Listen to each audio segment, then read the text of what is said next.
Hey everyone, Sean and Dave here from Saturday Morning Cartoons. We need to thank the following amazing people for going to our Patreon account and supporting this show. So a huge thank you to Jack Connolly, Derek Haynes, Alex Kazanis, Jarmaine Myrick, Carson Clark, Allison Keene, Dr. Jason Woods, the wonderful Melanie Harker, the incomparable Sean Paul Ellis. Oh, and the phenomenal David Trumbore. Thank you so much. Now, you guys might wonder why we are thanking ourselves and some familiar names of the podcast.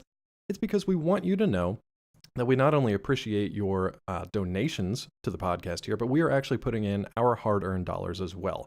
So to give you guys an idea of what you can actually get for some of these monthly contributions through Patreon, if you can't contribute any money whatsoever, we would love it if you guys would just visit patreon.com/SaturdayMorningCartoons. Remember, that's morning with a U. And just share that link out among your social media pages. That would help us out a lot and just get the word out there. If you do want to kick in a couple of bucks, you get some cool stuff back in return. So you may not know that we send out a monthly newsletter that not only tells people about upcoming news that we have going on, we've definitely got some cool stuff coming in the next couple of months here for you, but we'll also announce the upcoming list of shows that we're going to be covering. So if there's a cartoon out there that you actually like, you're going to get to hear about it in the monthly newsletter. Other than that, you also get special thank yous in the newsletter. You get a special shout out like this one right here in each and every episode. You can get early access to weekly episodes, and you can also get access to our special behind the scenes rambling between Sean and myself. Oh boy. Yeah, there's some gems in there. So you're going to want to check that out. Again, head on over to patreon.com/SaturdayMorningCartoons to do so. And thank you so much to everyone who is a current patron. Thank you to our patrons. Thank you so much for listening. And now, on with the show.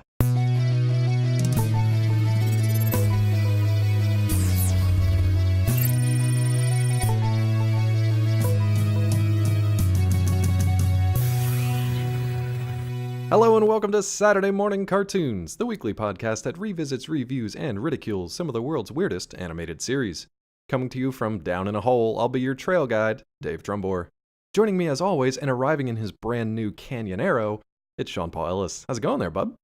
David, I'm doing well, buddy. How about yourself? I'm great, but you're going to have to speak up. You're like literally 12 feet in the air right now, and I can't quite hear you from up there. I'm falling at a rapidly accelerating pace, And so I'll be now down. You're down. Yep, you're here. Now I'm down. There we are. Okay, much better. Thanks so much for that. God. Woo!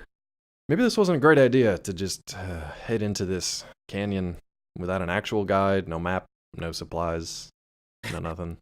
I don't know that it was a good idea to start this podcast while I was in freefall. Yeah, but I mean, you're here now, so I guess that's good.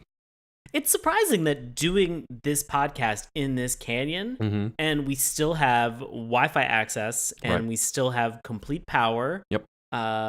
Electrical power, and the ability to do pretty much whatever we want. We've got an echo thing going on, but I think we're going to fix that in post, if we can. Can. Thank you. So we'll clean that up a little bit. Hopefully it won't bother you guys too much.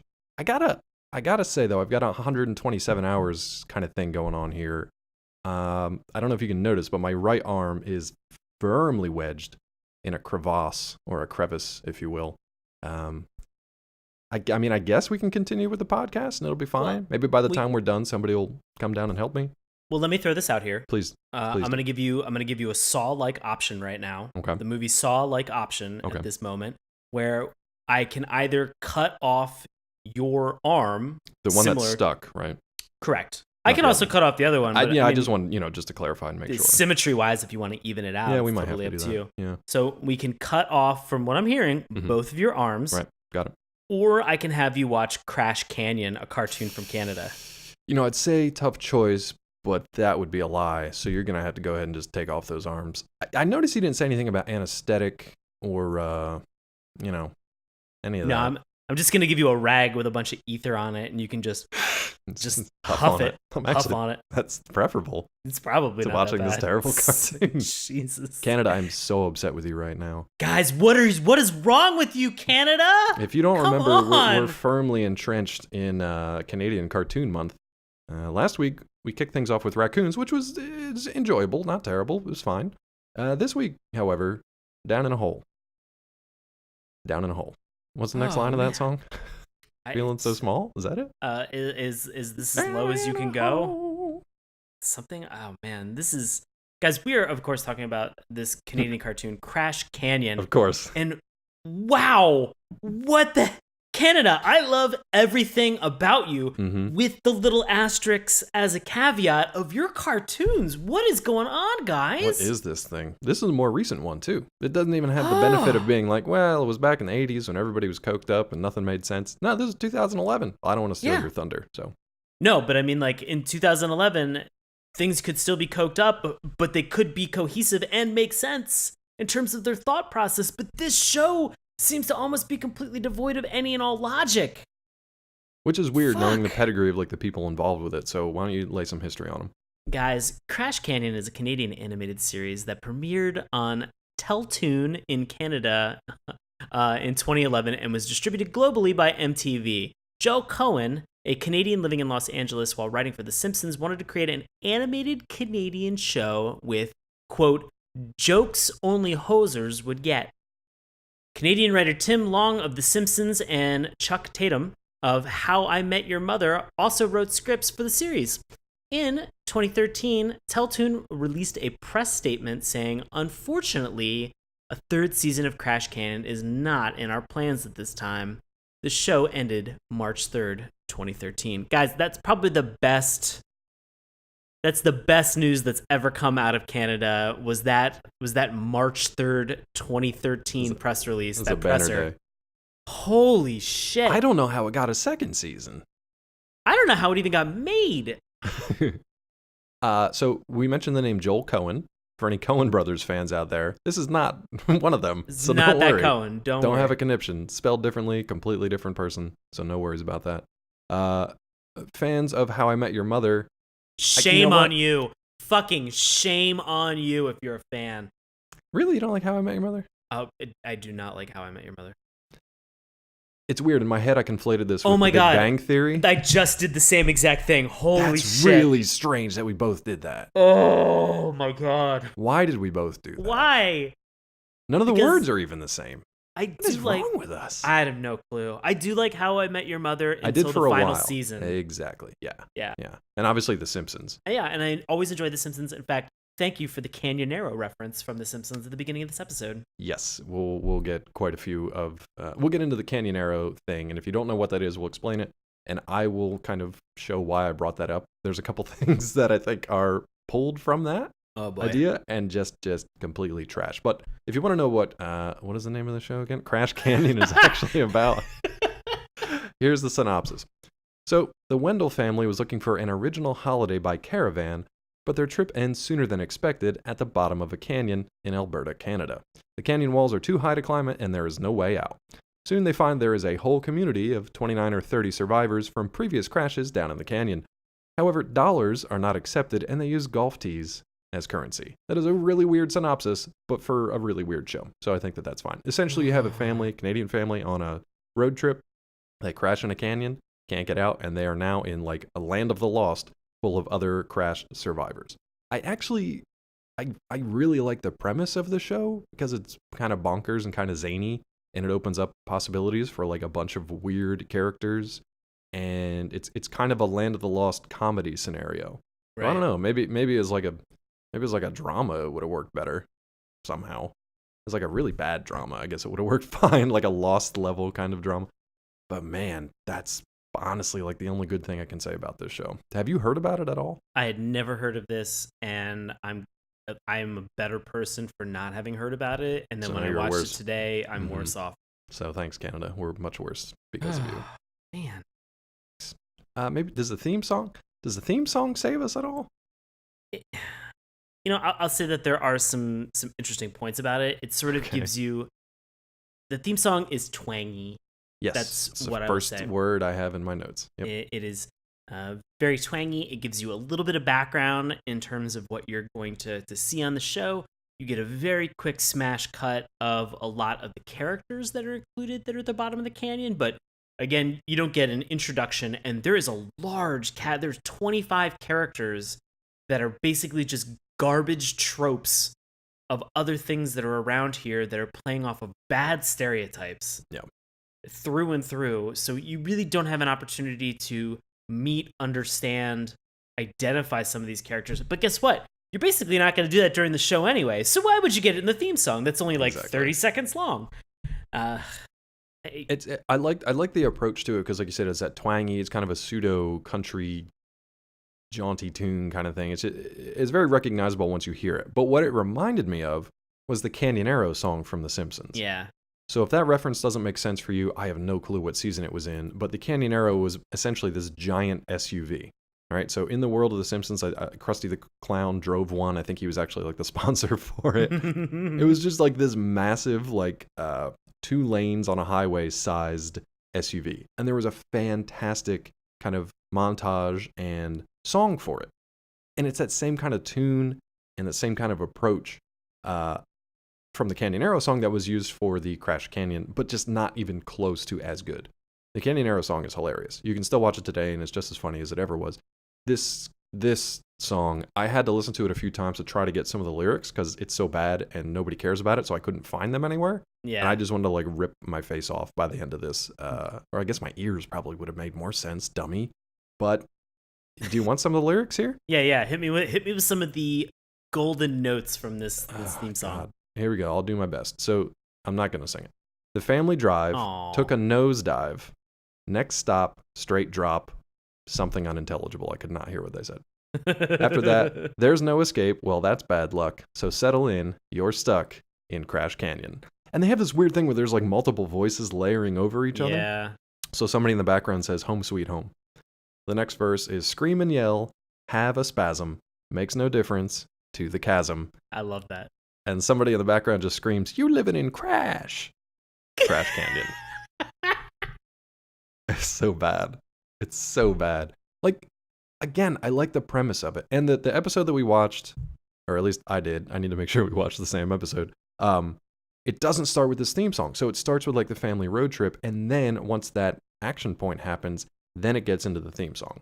But if you pick it up after this first episode, the theme song acts as like, here's what happened on a previous episode, and this is why they're in the canyon. So at least functionally, it's fine. But it's not memorable. It's not enjoyable. It's barely like literate to the point that you can't understand exactly what they're saying. And then, like you said, there's nothing to introduce any of the characters besides like, here's the family that crashed. And here are the other people who crashed years ago. Yeah. Yeah. There's a moment at the beginning where I think it says like Crash Canyon, how low can you go? I couldn't figure out what they said. And at first it sounded like, and now you know, or down you go. Or how low can you go? I have no idea what they said. And for like 2 seconds, I really thought to myself, like, how low can you go in terms of... This is pretty setting the bar, because this is pretty damn low. In terms of how bad this writing is, in terms of how bad this setup. I mean, like you said, the premise for this is very interesting, but holy shit, Execution's way off.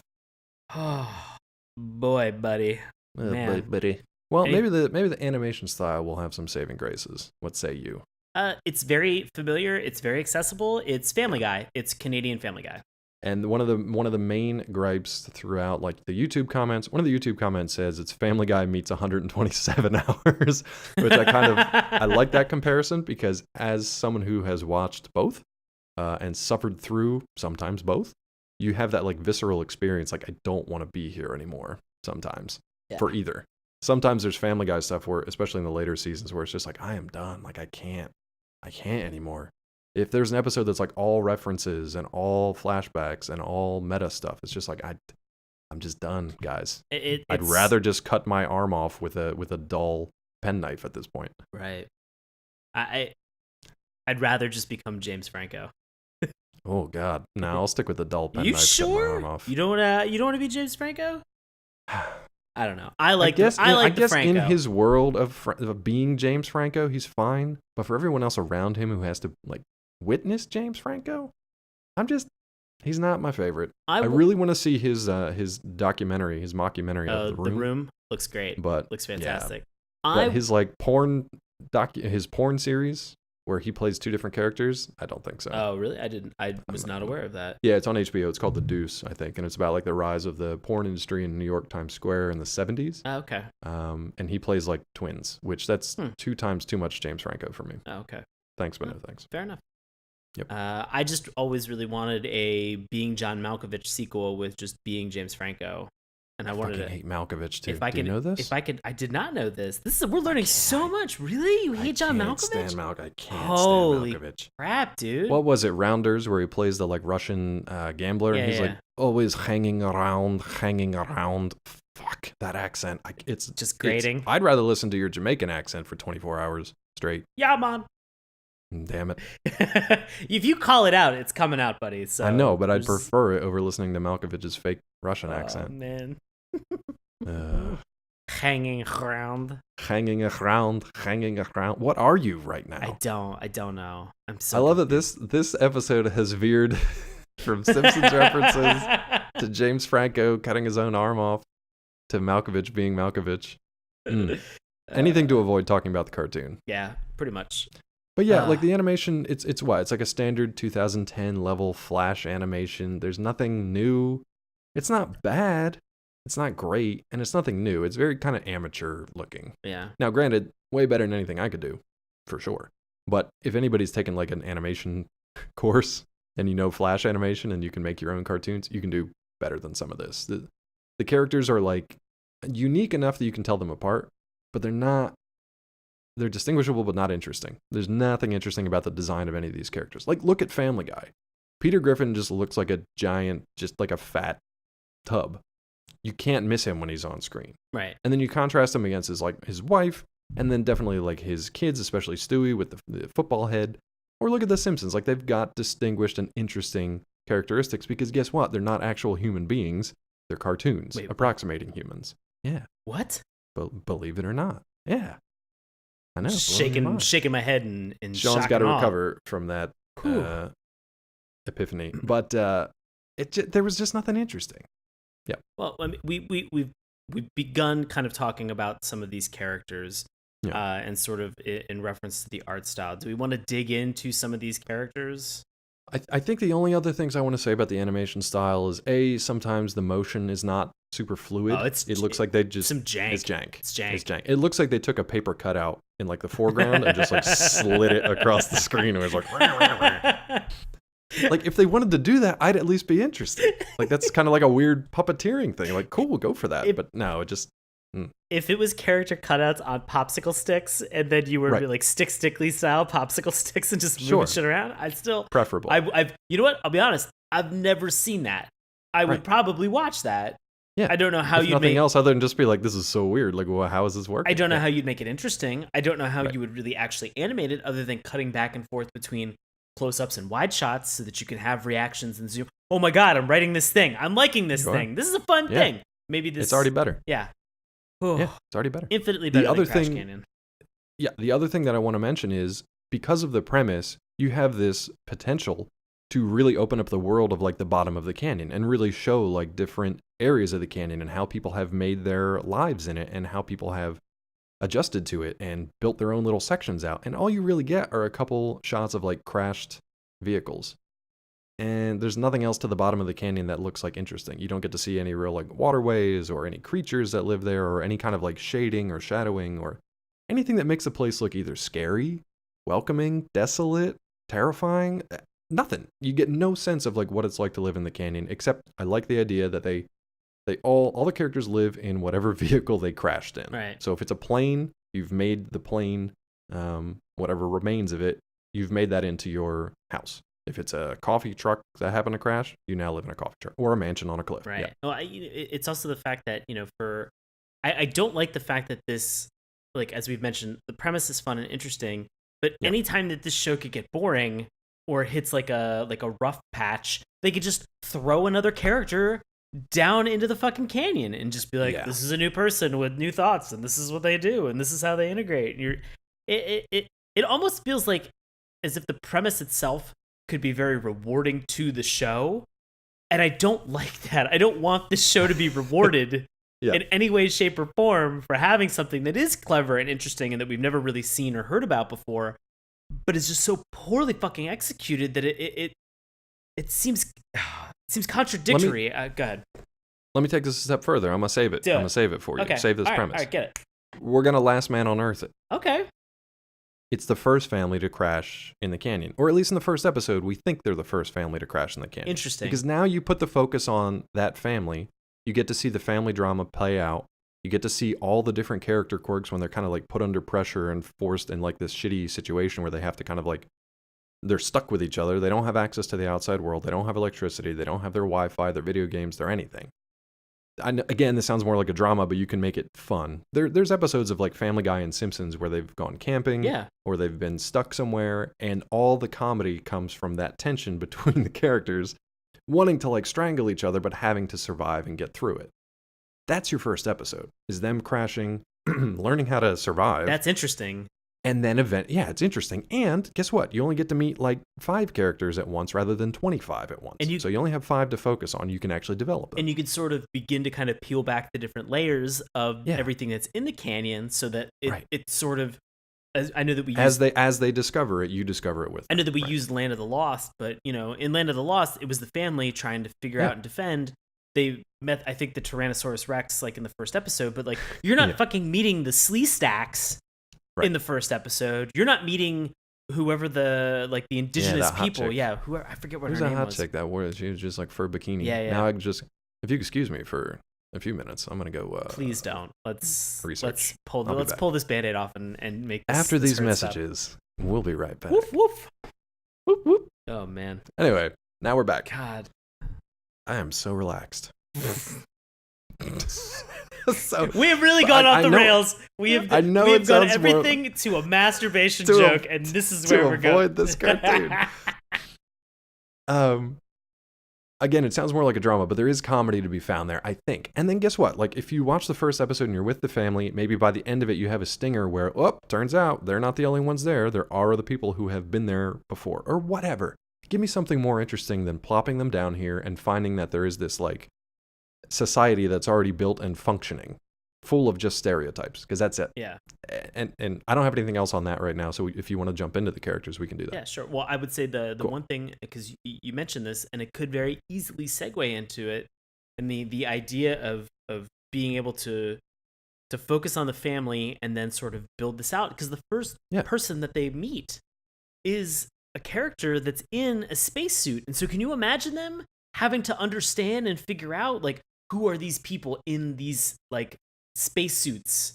And what is their deal? And instead, or that's your stinger at the end of the first episode. You're just like, the fuck? Exactly. Right. Especially when one's only 2 feet tall. Right. Yeah. Like, but they don't. They just kind of go balls to the wall with all of this, with the hope that anything that they throw at you will stick. And it really doesn't. And I think most people agree. So let's start with the Wendells. This is the main family that we're talking about. They start on the family vacation.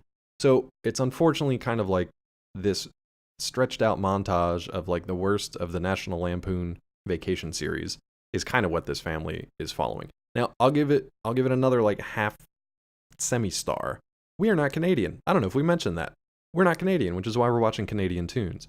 The other part of the premise for this cartoon was that it was originally supposed to be for Canadians who grew up in Canada in various parts, and it was supposed to have like very Canadian elements that either Canadian viewers or expatriates living elsewhere would understand. So a lot of them probably went over our heads, but a lot of them are fairly similar to American things anyway, like the tourist traps.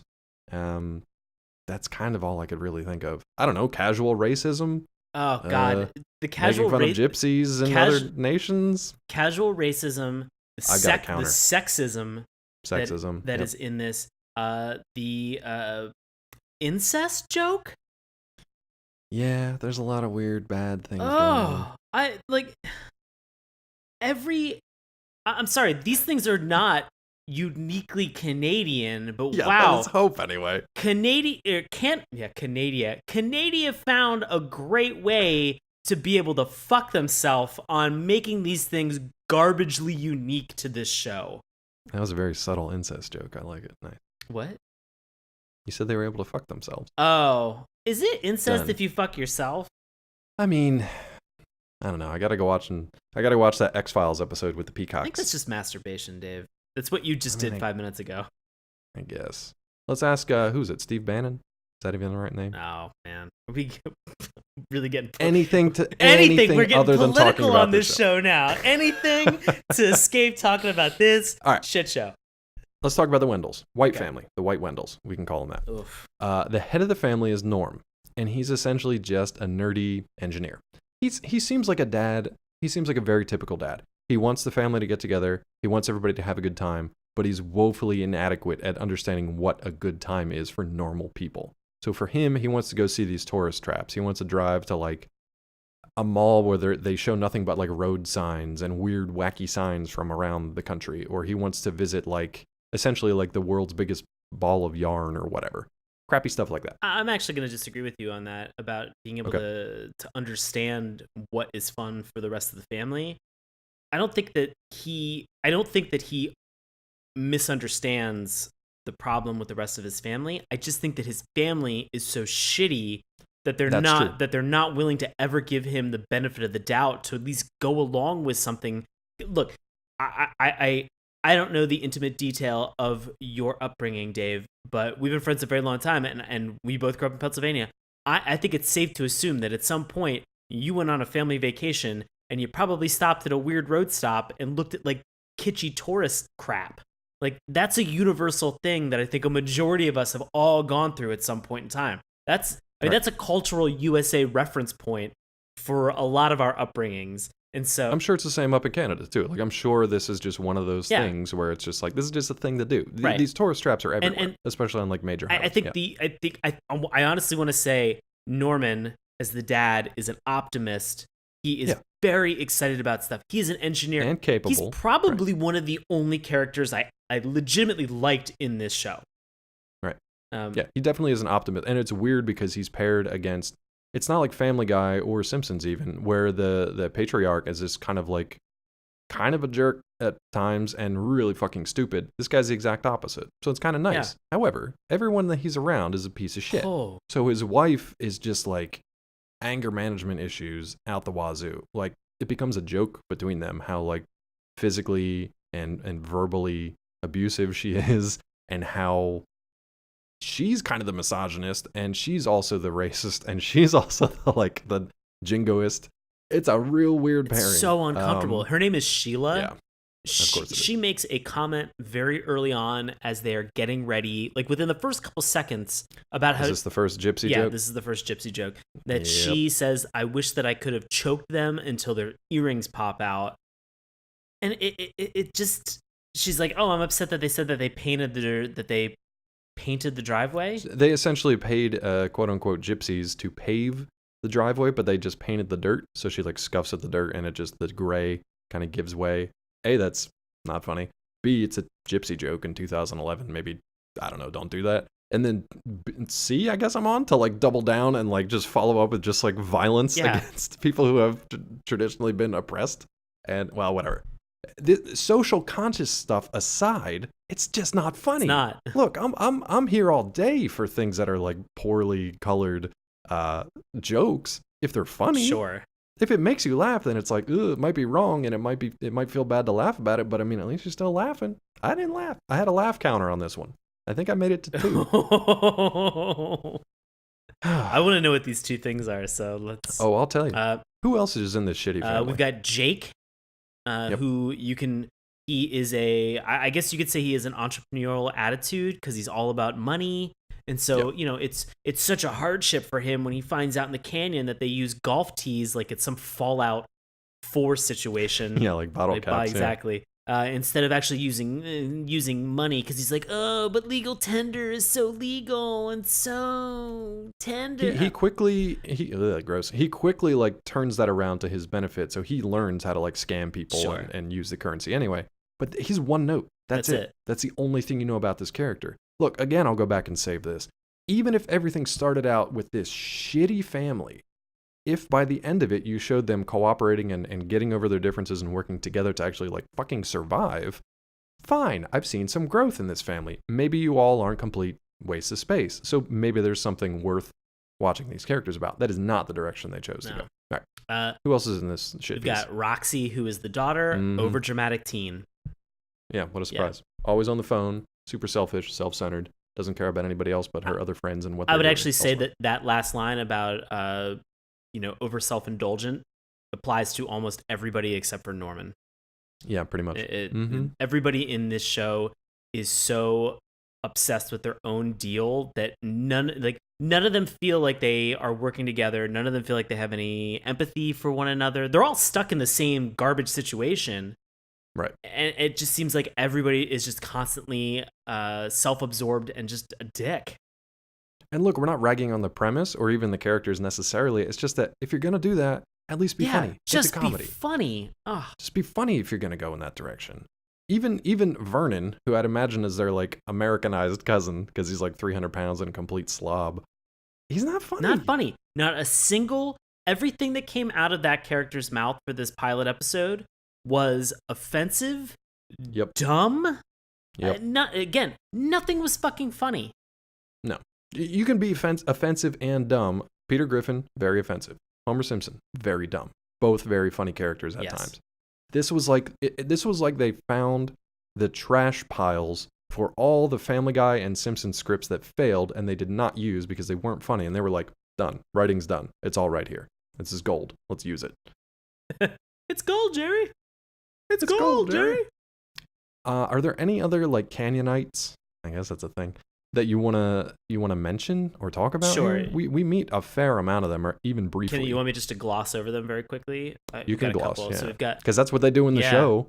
We've got Colonel Colton Steele, who is the astronaut. I don't remember what his little monkey friend's name was. Private Lippy. Private Lippy, great. Mm-hmm. Right. There is Felida. Mm-hmm. What's her? Who? Guess what? I've got her here. I think it's just Frida. Is it Frida? I think it's just Frida. Frida. She has been married a bunch. Yeah, how do you know that? Because every single line, she's like, "Oh, just like my third husband, just like my second husband, just like my fourth husband." Shut up. And it always comes from like, "Hey, look at that rock. It's pointy and unforgiving." Oh, just like my sixth husband. It's like, okay. Dude, that is such a every time with the husband jokes. A really tired joke. Tired, just like my seventh husband. Oh, Frida, I get it. You're wearing me out. Shut up. We get a biker who hates cops. We get a woman who's spitting on briefly. Yeah. Briefly. This is all like in like an introduction. They just walk you through this town. They're like, oh, there's Earl, the biker, who's like, yeah, he's like etching, "I hate kill all cops." Fucking kill all cops in a piece of steel or something. Like, haha, is that funny? No. Canadians? It's not. Okay. We get Sarah, who is the Canyon class president. Yeah, she's like the main tour guide. She's the one that we get the most kind of insight into. She's also like the only one that's like optimistic and decent other than Norm. Right. We get a woman who's evidently married to a bear, and she's spitting at the bear, telling him to not have feelings and to clean the RV that she's spitting on for lubricant as a cleaning supply. Like, what is there saliva? Is it fucking Windex? Is it Rain-X? I don't know. What is this? Look, the premise of these two characters was something that probably started as like a genuinely like funny idea. Like, it was an old lady, and then she like partners up with this bear. Voiced by a man. It's an old woman voiced by a man. So yes. It's got the bear. It's got that kind of like voice like that. That kind of gravelly. Yeah. And then the bear, she presumes, ate her husband. So now she's like, the bear is now subservient to her because it acts like her husband. That's in a really goofy, zany way. That there's some funny things you can mine there. But she's just like an absolute dick to this bear. Yeah. And the bear, for whatever reason, like goes along with it. But at the same time, it's just kind of sad for the bear. It's not really good or funny for anyone. Just bear sad. We get a bartender who's a ventriloquist who has kind of like a dummy, which is like a Jeff Dunham style character. Oh, and he's an Indian ventriloquist too, so he's got a completely unpronounceable name. Yeah. Because that's hilarious. We get Sid Butane. Here we go. Who is your introduction to him is he's snorting ants, and I guess it's a Sid Vicious style character from Sex Pistols. And so he popular song that he had was called "I Want to Punch a Rainbow." And if you're wondering, man, I would love to see a music video for that. You're in luck, because if you make it to the end of this episode after the credits, they actually have one. You serious? Yeah, you didn't see that? I bailed hard. I stuck with it.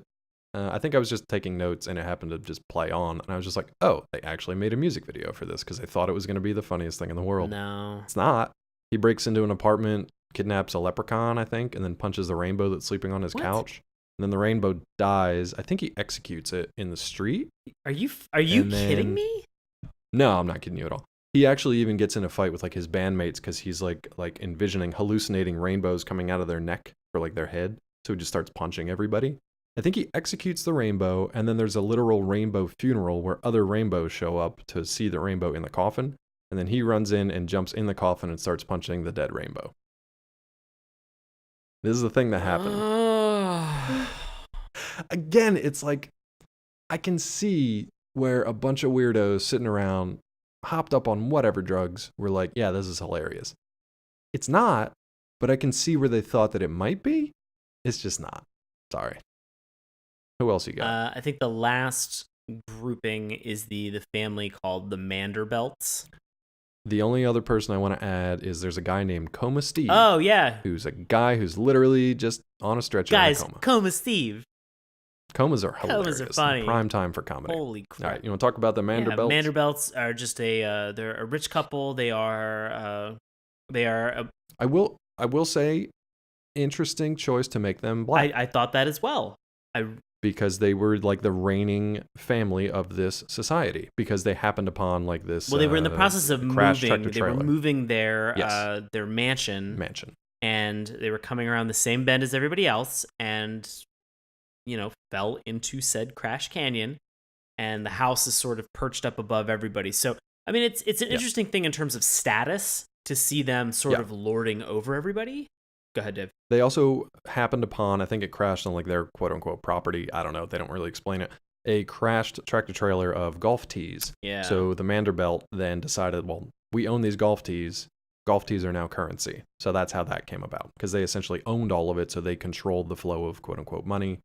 And that's stupid, but whatever. I like the idea that they made that it was a black family that was in charge of everything. However, when you make a black family that's in charge of everything, and make them complete dicks and complete like social misfits, anything that you've tried to do from like a racial equality standpoint, it's out the window. It's gone. Completely totally gone. I mean, now I'm not saying like people of any color or any race or religion or whatever can be dicks as often as they can be good people. You shouldn't make, you shouldn't look to be inclusive and then only make whichever minorities you want to good or bad people. It's just that everybody in the show's a dick, so it doesn't matter who's in charge of who, honestly.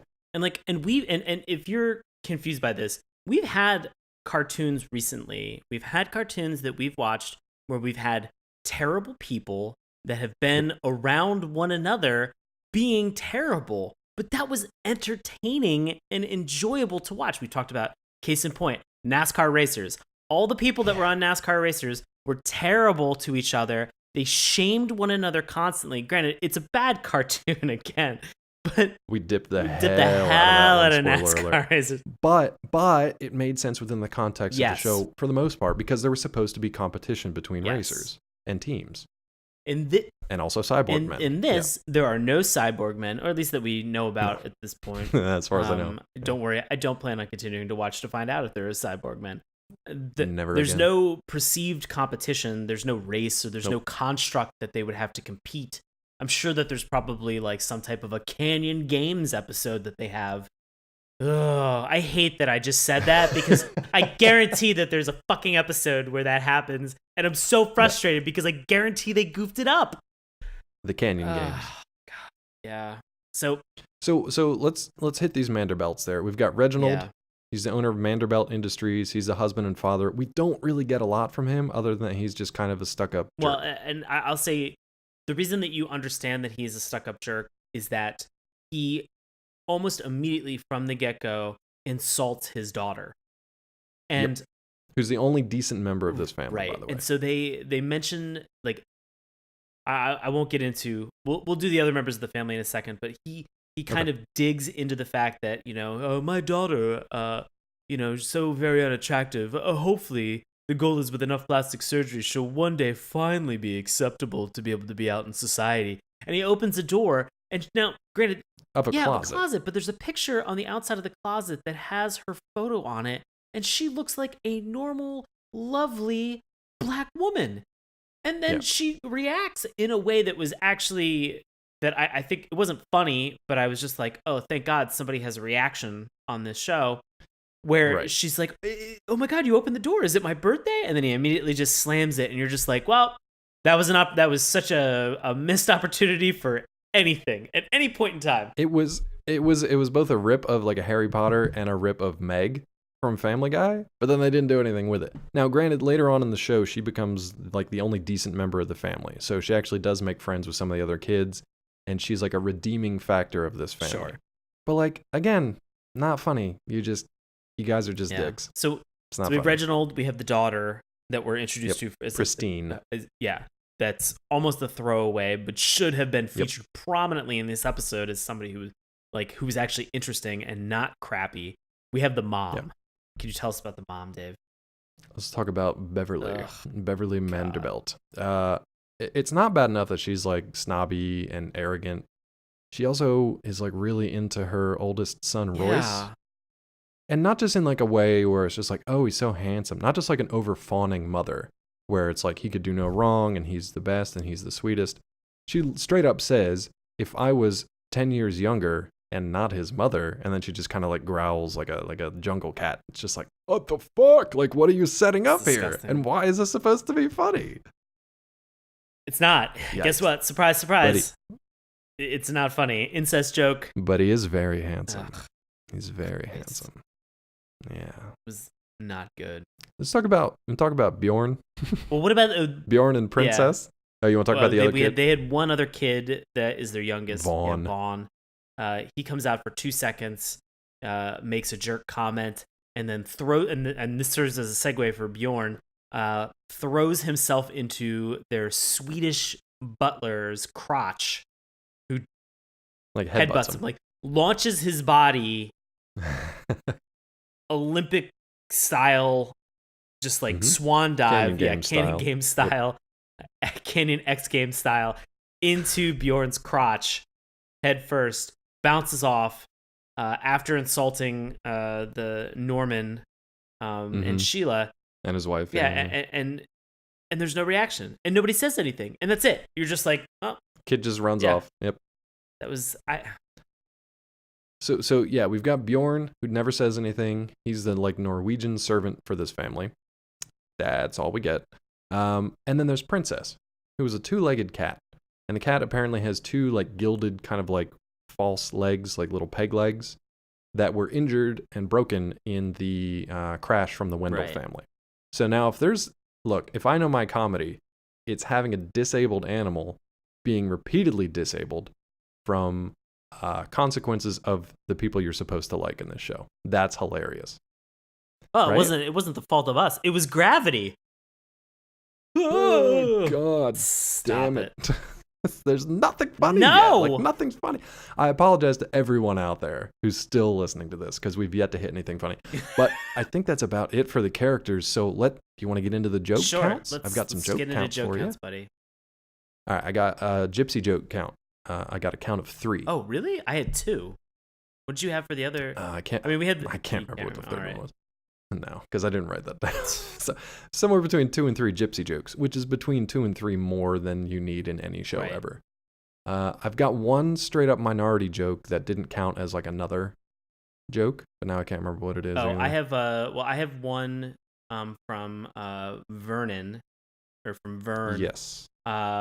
Where this is immediately after they crash, where he just goes, "Nice driving," like some kind of minority. Yes, you know the one I'm thinking of, and it's just like that was probably the one. Just general minority joke. That's not even specific enough to like be funny in any kind of way. Not that those are anymore. Just because they're so old. Like, look, if you were in the 70s or 80s or listening to like Andrew Dice Clay or listening to like George Carlin or somebody, like whatever, if you like that style and those are the jokes that you want to hear, yeah, you probably laugh. Somebody called for the Dice point. Man. Hey, hickory dickory dock. The Dice Man coming. But funny 30 years ago or 40 years ago in some cases. Not anymore in 2011. Sorry, Vernon. I've got at least 1 disability joke. I've got 4 jokes for various nationalities. I've got 3 flashback jokes, none of which were funny. Some people like the German Shepherd one, thought it was pretty stupid. I got 1 religious joke, and I've got 2 times that I laughed. 2 times that I laughed. What were the 2 times? So within the context of the show, the first time I laughed was when they mentioned Cannonball Harris. I actually thought that was kind of funny. It's a real dark humor, but it's funny. And the second one was do when you remember for Cannonball Harris what it had on his like little stone that was next to him? I can't It said remember. it said husband, memorial. father, and projectile. And projectile. Yeah, like That was funny. It was like really super morbid, which we'll talk about in a second, but it was funny. The other time I laughed purely out of spite is when the drill, which we'll talk about, destroyed Roxy's cell phone at the end of the day. Yeah. Like she landed and everything was fine, but the phone got destroyed by the drill. I was just like, ha! Serves you right. I hope you all rot in the bottom of this canyon. So it was a spite laugh. So technically 1.5 laughs, I guess. So I wanted to, you mentioned about sort of the cut to humor and nature of the show. The flashbacks. Yeah. So this is a very common practice. And if you guys have ever watched any Family Guy after episode, you know exactly what we're talking about when we say cut to. It's where they tee up a joke, then they go and they show you exactly what the joke is, and that maybe the punchline goes on for like another beat. Super or something unexpected. Super simple setup to kind of knock everything down, especially because what they do is they tell you the funny thing that they're about to show you. And so in your brain, you're just like, oh, that's an interesting thing that I've never seen. And then you see it, which is rewarding to you as a viewer because they've baby birded you at that point. Like they've spoon fed you all that you can get. Or they'll set it up in a way that in your head you see it happening one way, and then if they're really clever about it, they'll flip it, twist it. And so they'll either know exactly what you're thinking, and then they reverse it in some way, which they do with the German Shepherd joke here. And it was like, okay, but not really funny. They flip it that way. And Family Guy was good at it for a few seasons. And then after that, it's just got hackneyed and just... And I will say this for anybody who's out there, because we're trying to talk about anything else other than Crash Canyon tonight. If you're looking for a show where you're just like, hey, I like the same humor from Family Guy, but I don't like all the cut-tos, just go watch American Dad. American Dad, which this has a lot in common. So American Dad does a great job of like not teeing up those things, because what they do is an anti-joke. They will tee up something, and then they make all those characters sit in that awkward comment and stew. Now that isn't to say that it's always the case, but I'd say almost 9 times out of 10 they do not cut away, which is super rewarding because it gets very awkward. So I wanted to point out some of the cut to jokes that they had in here because there was something that was the one thing that I think in this whole show, other than the Cannonball Harris thing that made me laugh, was in one of these cut tos, and it's not the one you think. So the first cut to that we had was a joke about gravity. As we mentioned, they fell, their license plate splinters off. It injures Princess, this cat, disabling and all. Shatters her wooden legs. Disabling a disabled cat already. Hilarious. And so we've got Norman who makes a comment saying, well, I've had bouts with gravity before where he's outside of a Dawn and Cherries, which looks just like a Ben and Jerry's ice cream, and he has like a double scooped cone of ice cream, and then it just falls on his shirt, and he just goes, "Oh, my shirt!" And then, as we've mentioned with the twist, they have the sign from above it, which is like a big ice cream cone, falls on him, and he goes, "Oh, my spleen!" And you're like, "Oh, okay." It's like good effort. Cool. All right, at least the key thing about some of this times is that, we've mentioned this before in the show, comedy really comes in threes. So if you're going to do, my shirt, my spleen, like throw in one more thing to try to establish that pattern. Also, nobody knows what a spleen, nobody knows what your spleen. It's another word that, like, Jerry Lewis, R.I.P., like, it's one of those things where it's like spleen used to be a funny word because A, nobody knew what it was, B, nobody ever said it, and C, it just sounds funny. That's fine. But that was like when you're like a little kid and you hear it for the first time. It's probably the only time you're going to laugh at the word spleen. Unless somebody really clever comes up with a way to like make it funny again. Crash Canyon? Not it. Nope. So I'm looking for the... Was the second one German Shepherds? Because the third one was the kid with the ear. Oh, no, it wasn't. Oh, that's the one that I have. No.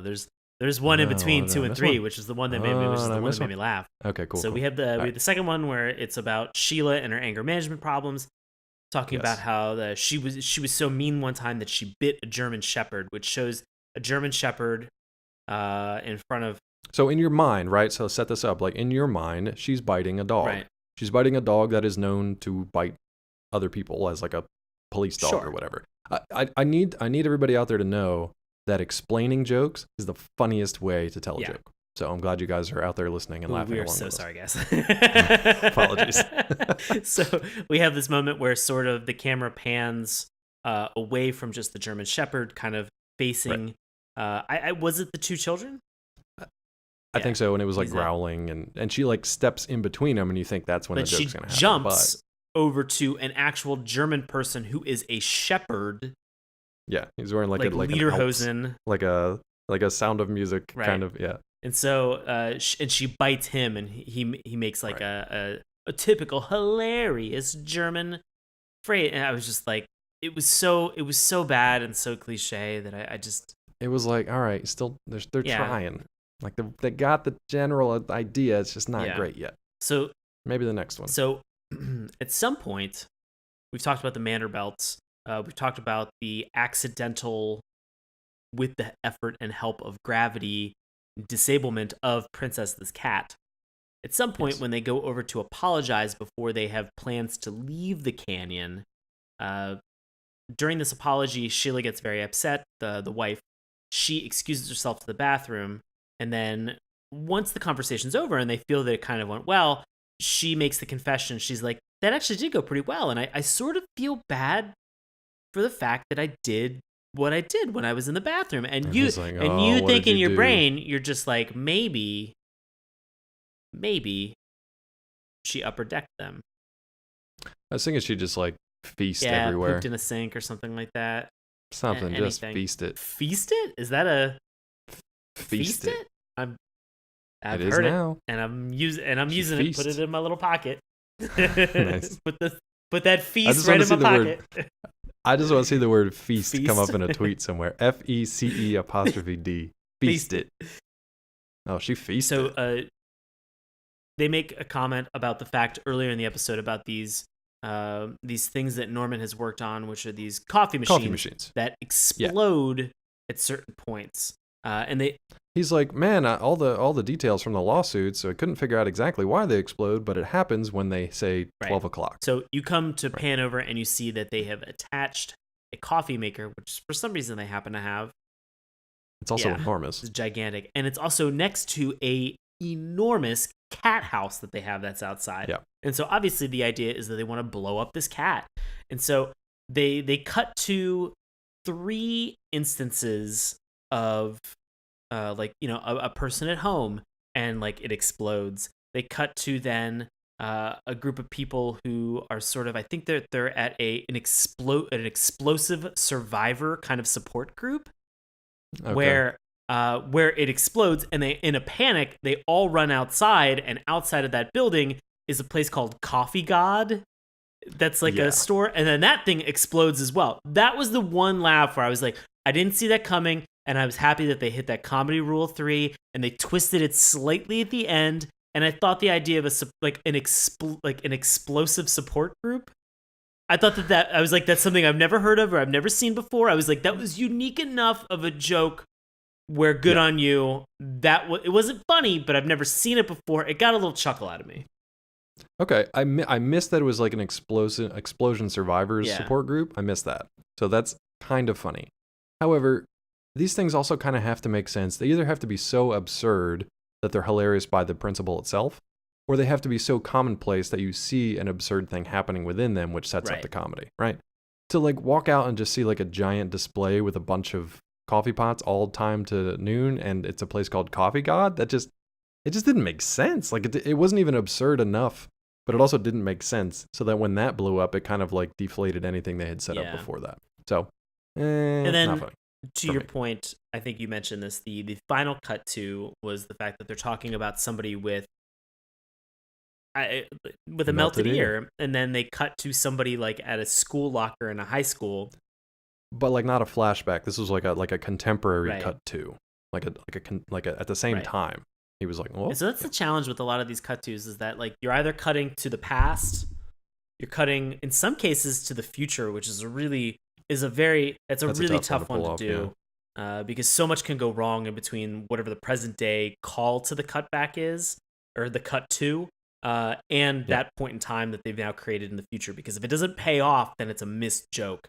And then like Futurama is one of the few that can get away with it, and then like maybe 2 episodes of The Simpsons. Sure. That's about it. But then, as Dave's mentioning, there's also a cut to that's sort of like at that exact same moment in time, and so that's what this one is.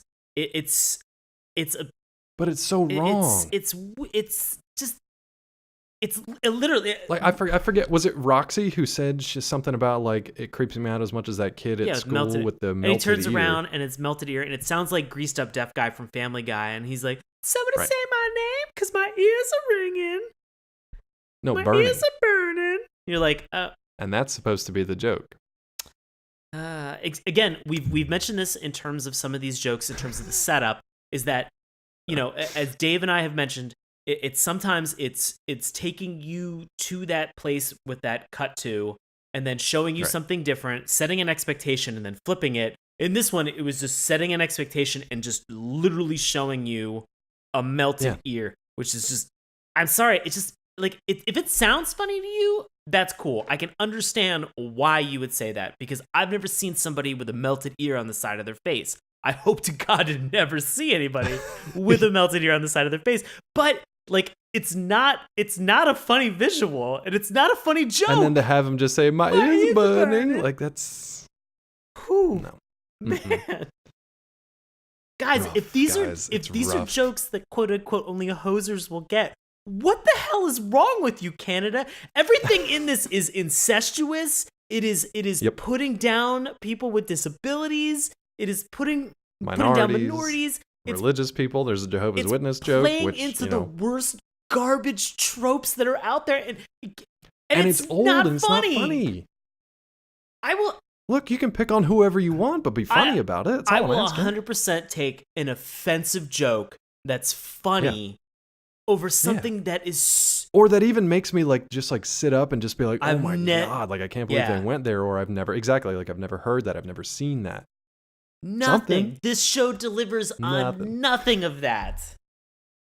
Even, okay, we're not going to pull apart the plot because there's really not much to it. They crash, they meet people, they try to get out. That's it. Even them trying to get out of the canyon, it wasn't funny. I didn't care. Like, I didn't care. And the fact that it kind of almost worked, I was like, who gives a shit for the next 50 episodes or whatever? Like, they almost just did it. Like, tomorrow, wake up, do it again, because it almost worked. If your daughter wasn't a shit, it would have worked. So what they essentially do is the dad engineers this like metal kind of like hang gliding kite. I don't know what a kite is. He makes a kite. It's a kite glider. It's a kite. It's a kite. So yeah, exactly what I meant to 100%. say. So he makes a kite. He makes the world's first kite. I really hope that's not a slur for any group. I'm in an Urban Dictionary it right now. Yikes. Between feast and kite, I think we're good for tonight. So he makes this kite, and it's attached to an electric drill. And the electric drill is powered by the solar panels that are like on the kite, I guess. I don't exactly know how it worked, but whatever. So they fly this kite up to the canyon wall as far as it can go, as much cord length as they have, where the drill drills itself in to the wall. And then they're able to climb up this cord or this rope, fly the kite, and do it all again. And it's stupid as fuck, because like a cordless drill or a handheld drill is obviously not going to be able to like support your weight. But whatever, who cares? It's a cartoon. What's hilarious is that, and by hilarious I mean not at all, is that it actually works. It's the only reason that this thing fails is because the daughter Roxy is too impetuous and too impatient. She tries to do it herself without her dad's guidance. Too self-absorbed in her own emails, text messages, and high school bullshit. Well, and that's the thing. Because she gets up to the first ridge and it actually works. And you're looking and you're like, well, okay, they're going to get out of the canyon and the show's over. Like, there's nothing else that could go on. Good. So obviously, you know that's not going to happen. Right, exactly. So obviously, you know that's not going to happen, or there wouldn't be a premise. So what's going to happen to screw everything up? Well, it's her self-involved status. She gets a signal on her cell phone, just starts downloading text messages and emails and all kinds of shit, and becomes self-involved in which boy is over at the swimming party and which girl he brought with him and who said what about whose hair and all this bullshit. It's like, you can make that funny in a character, or you can do what this show did and just make you hate that character even more. And then you have all these kind of like non sequiturs and things that don't even add up within the rules that you've set up for the show. So like, she eventually, the ridge crumbles beneath her and she falls, presumably to her death. At the same time, as we're watching her fall, We're watching her younger brother selling tickets and t-shirts and paraphernalia to people for golf tees to basically watch her try to climb or watch her die, his own sister. Again, not funny, but at least we're getting to see, we get a reminder that this kid loves money and will do anything to get money. So that's fun, I guess. Now, at the same time, what are the parents doing? The parents, as we mentioned, Sheila had strapped that bomb to the side of Princess's cat house. Of course. They make reference that as they're trying to defuse the coffee machine from exploding, that they've got a red and a blue wire, and that if they pull the blue wire, they're in trouble. If they pull the red wire, they're saved. Princess the cat comes up with its little feline mouth, pulls the blue wire. Whole cat house inside of the cliff evidently explodes, but it sends... Yeah, it made zero sense about the location of this thing. You still are very uncertain about where everybody is in terms of their geography. So, go ahead. A real quick thing at this point, since the cat's legs, again, fake legs, had been broken, Norm actually affixes wheels to them, so the cat is now able to move around more easily. So everybody's like cool with that, and they're like, oh, thanks, Norm, maybe we can get along just fine here. So the cat's mobile again. But then it literally explodes. Like they animate the cat in like an X-ray version of it with all its bones and an explosion star around it. So I'm like, that cat is fucking dead. Because this thing detonates right next to everybody. So like, everybody should be dead, but at least that cat should be crispy. Guess what? Surprise, surprise. Cat's not crispy. Everybody is thrown up into the air. You see the daughter who's falling is suddenly greeted by the fact that her parents are now in free fall next to her. Everybody down below in the canyon is watching all of this commotion and action take place, evidently with a bet on what's going to happen. Well, yeah, because the shitty little kid has been taking like a lottery, like a Deadpool. Like, at what point is she going to fall to her death? And whoever has that time, you win the pot. And so nice you think to yourself, oh no, they're going to hit like a tree branch, or they're going to, like, somebody's going to swoop. Yeah, get snagged on something or land on a trampoline. Maybe the glider will come back and grab them and save them, or... It's a kite. I'm very sorry. The kite will come and we'll pick them up. And so this will be something that you're just like, wow, they end up landing safely. And they're just like, we have some challenges, but we're still a family and we're in this situation and let's make the best of it. No, they, in cartoon style, in like Looney Tunes style comedy, they, in like Wile E. Coyote, fall down face first and smash into the bottom of this canyon. Just smack Nobody's dead. Nobody's dead. Everybody's fine. Now, granted, when every single vehicle has hit this canyon floor, they've crumpled into disrepair and disuse. Like, they're beyond moving from that point. But the human body, surprisingly resilient. Totally fine. Totally fine. Even the cat actually lands on, like, Vernon, who's trying to get a too small shirt on at some point. And the cat's fine, too. Which, that I'm happy for, at least.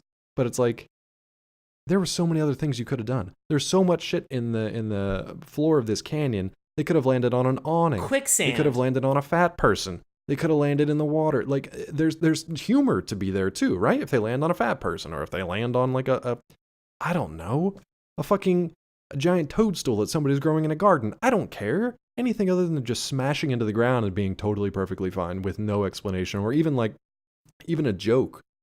Even a joke, like put something in there, like, I don't know, the floor of the canyon's made of rubber. Doesn't make any fucking sense, but make a joke out of it at least. I'm very upset. No, I understand. I am too. I'm almost at the point where I don't have words. It's, I don't know. And then this whole thing kind of ends flat, no pun intended. And then it literally ends with a music video for I Want to Punch a Rainbow. So it's just like, if you didn't hate everything enough, here's more things to hate.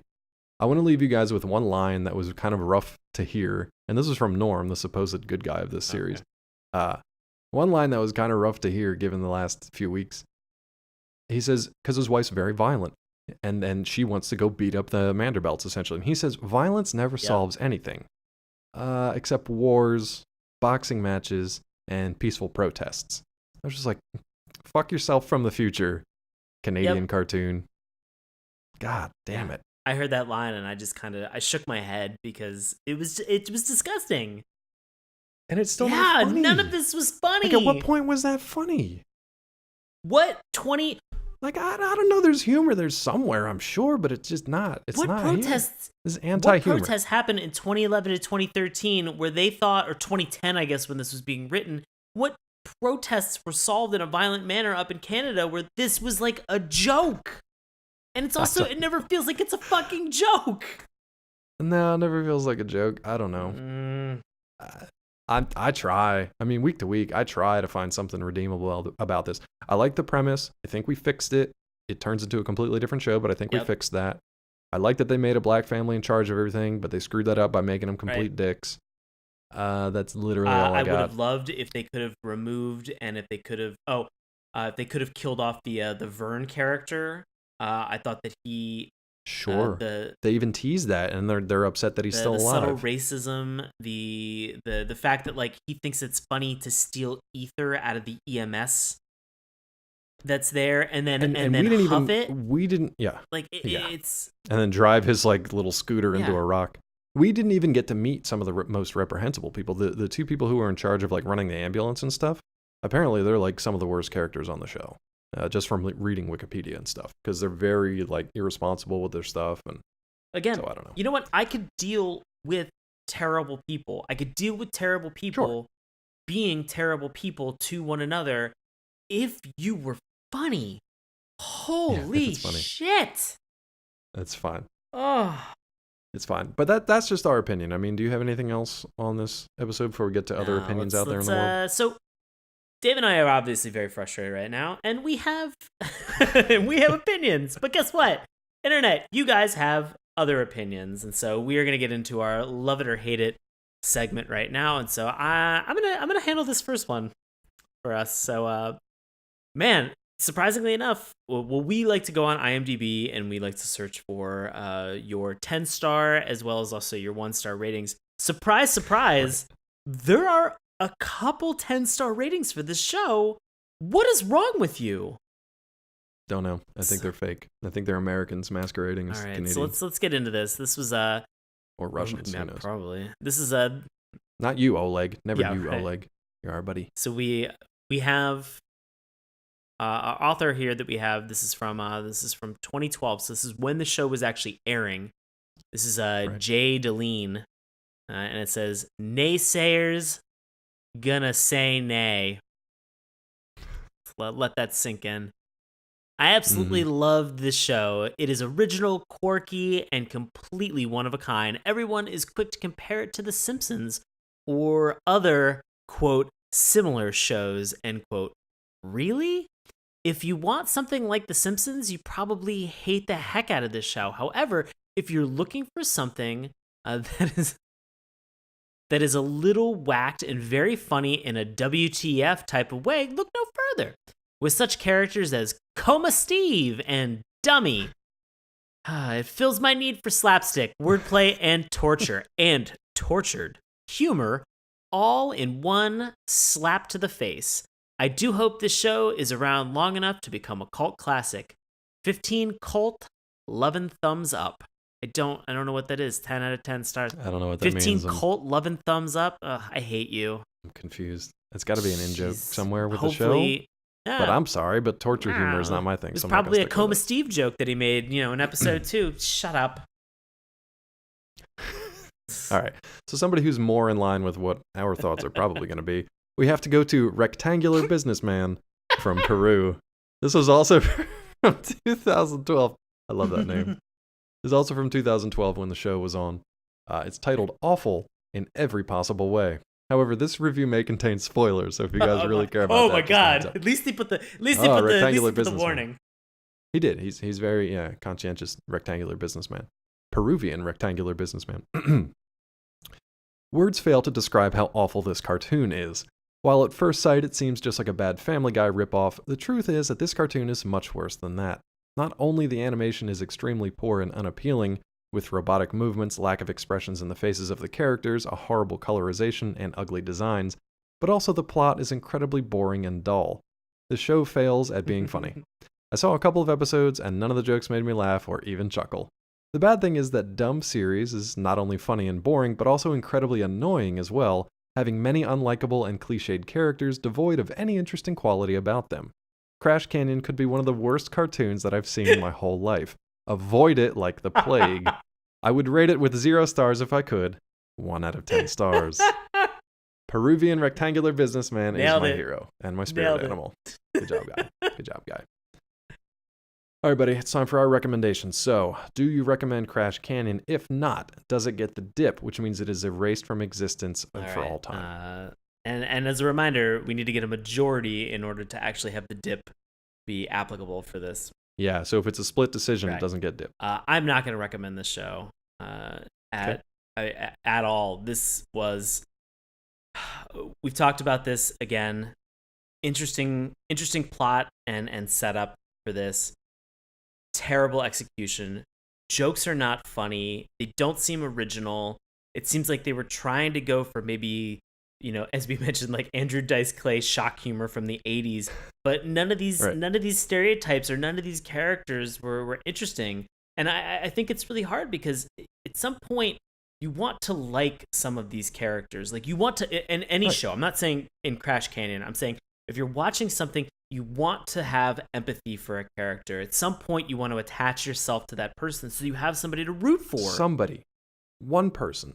And this is what's hard, is that I found myself attaching somewhat to Norman and him being a lovable character, but he is surrounded by 25 other garbage individuals in this canyon, including his family, and they all are so unbelievably self-absorbed and self-centered in terms of what they're doing. And trust me, look, I'm a selfish human being. I have no problem saying that. Sure. I think that being selfish sometimes is very, very helpful to an individual, and healthy. But these people in this cartoon, nothing ingratiates them to the viewer in any way, shape, or form. And that's a hard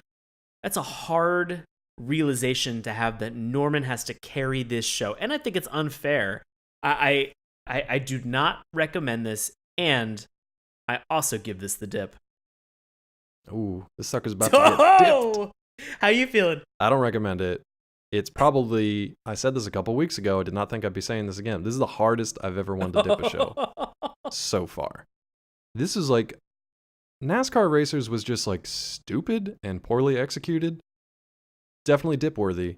This is dip worthy in like an aggressive way, like an assertive way. Like it went out of its way to just be like, someday someone's going to erase this from history, and we want to earn it. So congratulations, you've earned this. Canadian listeners, if this is one of your if you liked it or think we're being too harsh on it, tell us an episode to watch. Tell us something that's worthwhile about this, and maybe we'll check it out again. Probably not, but we're toying with the idea of giving you guys kind of a golden ticket to bring something back from the dip zone. Go ahead, Sean. In terms of bringing things back to the dip zone, if you are in Canada and you're listening to this and you worked on this show, and this was something where you thought to yourself, man, I loved working on this show, I wrote some of these jokes that you don't find funny, come on this show and chat with us about this, because we want to understand your intent, your process, and how you put this together to create such a terrible steaming pile. What a welcoming introduction. We'll be polite. We'll be polite. But if they've listened to this episode, I think that they understand. They've made it this far, yeah. But it's like, look, if you want to come on and just explain like the Canadian-only jokes, great. We'd love it. Because there's probably something there that it's like, okay, cool, I didn't know that, and I can see how that would be funny to people who are familiar with that. However, when it's a show made for humans, and even like a human level of comedy is not reached, or even a human level of just like execution throughout the plot, like, I don't know, maybe don't introduce interesting characters and then never fucking show them again for the rest of the show. Like, simple stuff, guys. Simple stuff. Inconceivable. So yeah, open invitation for you to just get grilled on an upcoming episode of the show. We'll be polite. We'll let you. Yeah, totally. We will listen. We will listen to you. Look, I'll say this in closing before we get to our wrap up here. We have yet to make a cartoon that actually made it on the air. So guess what, guys? Congratulations. You had an idea. You executed it. I think it's shite, but the fact that you did it is awesome. Impressive, and it's something that we aspire to. And honestly, and this is kind of a backhanded compliment, but like, you need things like this in order to be able to measure the success and the quality of other shows. So That's it. That's all I got for Crash Canyon. Never want to watch it again. This has been Dipped. All right, buddy. What do you got going on the next couple of weeks? Guys, as always, I do live improv comedy in Washington, D.C. with a group that is called Nox. That's NOX exclamation point. You can check out tickets, times, and shows witdc.org. And I'm always on the grams and the chirps at Sean Paul Ellis. Fantastic. Is this still, are you still got your improv fest going on? Or did I just screw that? It will, when we will have released this, it will have just ended. Oh, sorry guys, you missed it. Yeah. Sign up for next year. There will be District Improv 6 coming out next year. 2018. 2018. Sunday. Also Thursday, Friday, Saturday. That's accurate. Yes, thank you. As for me, you can find me on Twitter at DrClawMD. You can also check my work out on Collider.com, Nerdist.com, and DaveTrumbore.com. If you want to find out more about this particular show right here, we'd love it if you head on over to our Patreon page, patreon.com/Saturday Morning Cartoons. Remember, it's morning with a U. You can also find us on Twitter at MorningTunes. Take a look at our website, SaturdayMorningCartoons.com. Check out Sean's handiwork on our Instagram page. Keep the conversation going on Facebook and listen to our free audio podcast each and every week through YouTube, iTunes, Stitcher, and Google Play. If you're Canadian or you're just mad about it, drop us an email, SaturdayMorningCartoons@gmail.com. Guess what? Next time on Saturday Morning Cartoons, more effing Canadian stuff. It's gonna be great. Man, I hope it's gonna be great. I almost want to close out this episode by saying, giving a shout out to my buddy up in Canada, Pete Corsi, because as I was watching this tonight, I had to message him and just be like, "Did you ever watch the cartoon Crash Canyon? It's a Canadian cartoon, 2011 to 2013. Ring a bell?" I've not gotten a text message back from Pete. So Pete, defend yourself, buddy. Yeah. Follow up next week. See if we hear back from Pete or if he's just gonna hide his face in poutine and shame.